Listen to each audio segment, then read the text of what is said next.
Hi guys, this is Aaron Cruikshank, President of Ignitia Consulting.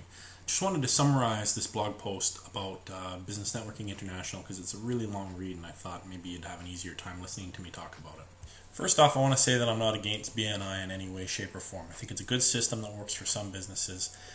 It's basically a highly structured word-of-mouth marketing system for people who need to sell things where they meet once a week to network with one another and ultimately generate referrals for each other. Realistically, I think the system works best for business-to-consumer folks who sell directly to the public, and what they have to sell is easy to describe and conceivably needed by anyone. So real estate agents, mortgage brokers, professional organizers, that kind of thing. Other businesses it doesn't work so well for, but I think people who are naturally proactive with their marketing and networking flourish in this system, and there are some businesses that are so counterintuitive that BNI is not going to help them. Let me be clear. BNI is not a shortcut of any form. It's a marketing channel, and if your business fundamentals aren't solid, BNI is going to be a waste of your time and money. The system's built on trust, and if you don't look like you know what you're doing, nobody's going to give you referrals.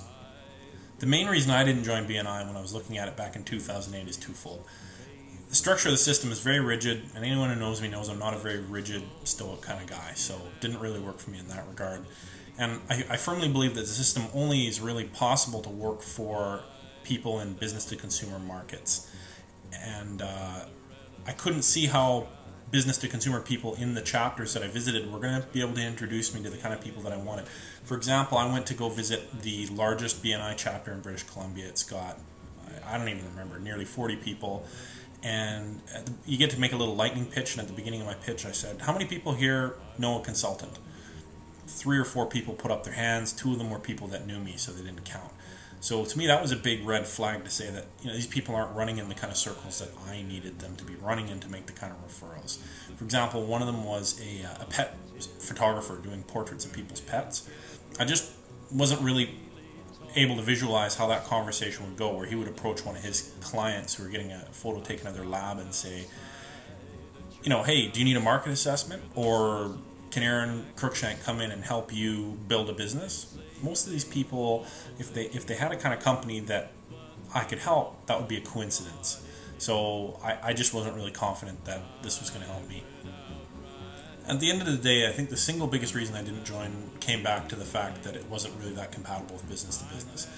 Apparently I wasn't the first person to have this complaint, because Business Networking International in the last few years has been launching corporate connections chapters. Been cropping up all over North America. There's a limited number of them right now. I think it's less than 10, maybe 12.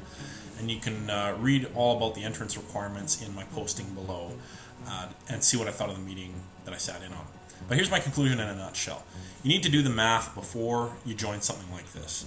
It's going to cost you almost $2,500 a year. It's $1,000 per year for your membership fees, $20 to $30 every time you go to a meeting for the mandatory meal. There's also taking other chapter members out for coffee, also mandatory. And none of this accounts for the opportunity cost of actually going to the meeting, what your time's worth. So when I did the math, I just assumed that for every dollar of my time that I spend, I should be getting about $3 back in business at some point in the future. That has held true for my business over most of the past 7 years. So while they tell you that a BNI corporate connection seat is worth $55,000, they gloss over the fact that you have to spend about a day a week of your time going to meetings, drumming up leads for your fellow members, and going for one-on-one meetings with people to get that $55,000. So a day a week all year for me is worth about $40,000. So I would be spending $40,000 worth of my time to get $55,000. There's something funny about that math. If I'm going to spend $40,000 worth of my time, I expect to get about $120,000 worth of business in exchange. So that's why I have to give BNI Corporate Connections a thumbs down from my perspective. If you play with the calculator at the bottom of my post, you can see that if you happen to be in an industry where your time is worth less than about $30 per hour, BNI will probably bear fruit for you. You'll be better off by being a member. But if you're in an industry where what you're selling is in high demand, like real estate, mortgage brokering, things like that, you'll probably also do well. All I'm suggesting is that you think strategically about what your time is worth and how much you need a group of people like this to help you sell. Do your homework before you give up 15 to 20% of your working week for this. You might be using that time more effectively by contacting your customers directly. Thanks for listening, and I hope you continue to read our blog posts, and let me know directly if you think this video format helps it at all. If not, I'll stop doing it.